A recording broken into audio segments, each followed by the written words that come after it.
अस्सलामुअलैकुम दोस्तों, ओमान की सुप्रीम कमेटी ने आज दोपहर 2 बजे से गवर्नरेट के माबैन लॉकडाउन उठाने का फैसला किया है।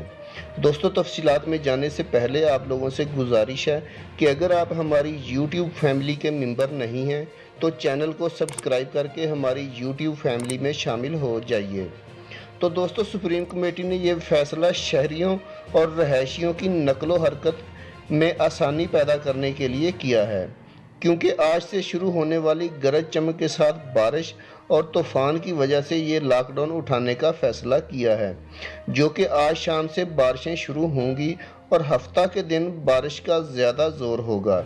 सुप्रीम कमेटी के इस फैसले में ज़ुफ़ार गवर्नरेट शामिल नहीं है, जो कि आइंदा इतला तक बंद रहेगा, और इसमें यह भी कहा गया है कि रात की नकलो हरकत शाम 7 बजे से सुबह 6 बजे तक बरकरार रहेगी और 8 अगस्त के बाद पाबंदी रात 9 बजे से सुबह 5 बजे तक होगी।